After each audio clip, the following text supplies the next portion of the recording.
Hello friends, आज मैं बोलूँगा हैंड ट्रांसप्लांट के बारे में। 5 ऐसे फैक्ट्स या फिर ऐसी भ्रांतियां जो फैली हुई हैं, जिनसे हमारे पास बहुत पेशेंट्स आते हैं हैंड ट्रांसप्लांट के बारे में पूछते हैं, लेकिन 5 फैक्ट्स उनको पता होने चाहिए, नहीं तो जो इन्फॉर्मेशन है उनको पूरी मिलती ही नहीं है, तो इसलिए वो कंफ्यूज रहते हैं कि हैंड ट्रांसप्लांट कौन करा सकता है, क्या एक्चुअली है। तो सबसे पहला जो भ्रांति है या सबसे पहला जो मिथ है हैंड ट्रांसप्लांट के बारे में कि किसी की कोई उंगली कट गई या एक हाथ कट गया, अंगूठा कट गया, कुछ भी बॉडी का पार्ट कट गया, पैर कट गया, तो ये ट्रांसप्लांट करा सकते हैं। देखिए, इतना सिंपल नहीं है। आज की डेट में जो आइडियल इंडिकेशन मतलब जो पेशेंट इसके लिए सूटेड हैं, वो हैं बाइलेटरल एम्प्यूटीज, यानी जिनके दोनों हाथ कटे हुए हैं। ऐसा क्यों है, वो मेरा अगला पॉइंट, अगला मिथ जब मैं क्लियर करूंगा तब आपको समझ में आएगा कि क्यों हैंड ट्रांसप्लांट बाइलेटरल लोगों को ही हम दे रहे हैं।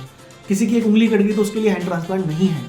बहुत रेयरली जिनका एक हाथ कटा है उसके लिए हैंड ट्रांसप्लांट इंडिकेटेड है, लेकिन उसके बारे में भी हमें बहुत सारे डिस्कशन करना पड़ता है कि उसकी लाइफस्टाइल कितना हैंड ट्रांसप्लांट के बिना कितनी लाइफस्टाइल उसकी पुअर है, वो कुछ नहीं कर पा रहा है पेशेंट।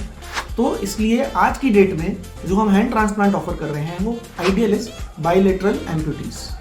जो दूसरी भ्रांति है, दूसरा मिथ है हैंड ट्रांसप्लांट के बारे में, वो ये है कि पेशेंट कहता है मेरा हैंड ट्रांसप्लांट हो गया, हफ्ते 10 दिन 15 दिन महीने भर की दवाई खाऊंगा, उसके बाद तो मैं छूट जाऊंगा, मैं फ्री हो जाऊंगा।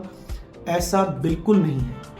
हैंड ट्रांसप्लांट के लिए सबसे ज्यादा जरूरी है कि उनको कुछ दवाई तो लाइफ लॉन्ग यानी आजीवन खानी पड़ेगी।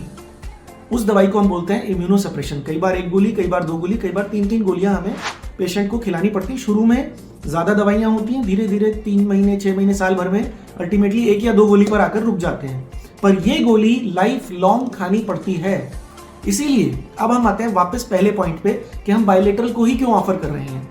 अगर किसी का एक हाथ नहीं है, हम सपोज करते हैं, वो अपने लाइफ के मेरे को लगता है 60-70-80% काम कर सकता है वो पेशेंट। अगर हम उसके सिर्फ एक हाथ लगाने के लिए उसको लाइफ लॉन्ग इम्यूनोसप्रेशन दे दें, क्योंकि इम्यूनोसप्रेशन के अपने साइड इफेक्ट्स हैं। साइड इफेक्ट्स जैसे कि 10-20 साल में इन लोगों को डायबिटीज हो सकती है, 20-25 साल में कुछ स्किन के कैंसर्स हो सकते हैं, और भी कई साइड इफेक्ट्स हैं स्टेरॉइड्स के लेने के जो इसमें शामिल हैं।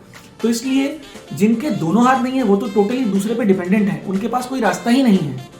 इसलिए उनके लिए वो आइडियल कैंडिडेट्स हैं कि उनके लिए चलो इम्यूनोसप्रेशन खाना पड़ेगा, उसके साइड इफेक्ट्स होंगे, लेकिन एटलीस्ट वो अपना काम कर पाएंगे। जिनका एक हाथ है उसमें हमें बहुत सोचना पड़ता है कि हम हैंड ट्रांसप्लांट उनको ऑफर करें कि ना करें।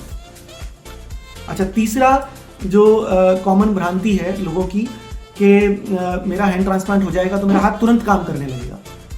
देखिए, कुछ केसेस में जहां पर बिल्कुल डिस्टल ट्रांसप्लांट होता है, वहां टेंडन नर्व जोड़ते हैं, तो वहां पॉसिबिलिटी है कि विदिन अ वीक्स हम फिजियोथेरेपी वगैरह स्टार्ट करके वो हाथ थोड़ा बहुत स्टार्ट कर देता है काम करना, और विदिन 6 मंथ्स पूरी तरह काम करता है। लेकिन हम अगर प्रॉक्सिमल लेवल पर जाएं, यहाँ पर तुरंत हाथ काम नहीं करता, क्योंकि नर्व्स रिजनरेट होने में टाइम लगता है। इन पेशेंट्स के हाथ कुछ फंक्शन तुरंत आ जाते हैं, कुछ टाइम बाद आते हैं, साल भर 1.5 साल भी लग जाता है। तो ये जो कहना है कि हैंड ट्रांसप्लांट के तुरंत बाद हाथ काम करेगा, ऐसा नहीं है। वो डिपेंड करता है हैंड ट्रांसप्लांट किस लेवल पर हुआ। फिर चौथी भ्रांति ये है कि एक बार मेरा हैंड ट्रांसप्लांट सक्सेसफुल हो गया और 3-4-6 महीने निकल गए तो मैं कुछ भी कर सकता हूँ। मेरे को अगर गार्डनिंग करनी है, गार्डनिंग कर सकता हूँ, कॉन्टैक्ट स्पोर्ट्स कर सकता हूँ, मेरे को कोई खरोंच आएगी तो भी कोई प्रॉब्लम नहीं है। ऐसा बिल्कुल नहीं है। इन पेशेंट्स को अपने हाथों को बड़ा संभाल के रखना पड़ता है। कोई भी चोट लगे तुरंत हमें जो भी हैंड ट्रांसप्लांट सर्जन है उससे कांटेक्ट करें। खरोंच भी आ जाए तो तुरंत दिखाएं, कुछ स्पॉट भी आ जाता है, अगर इनको स्किन में कोई एलर्जी भी होती है तो तुरंत आना पड़ता है, क्योंकि कई बार ये अर्ली साइंस ऑफ रिजेक्शन होते हैं और वो आराम से दवा देके कंट्रोल किए जा सकते हैं। तो ये एक बहुत ही महत्वपूर्ण पहलू है इस चीज का।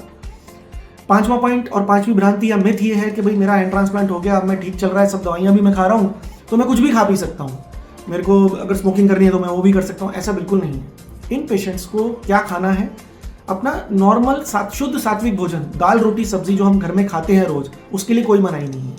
उनको ध्यान क्या रखना है, जो मादक वस्तुएं हैं जो शरीर को नुकसान करती हैं, जैसे स्मोकिंग, अल्कोहल, ये सब नहीं लेना है। उनको एक थोड़ा अपनी क्वालिटी ऑफ लाइफ और अपनी डाइटरी हैबिट्स को इंप्रूव करना पड़ेगा।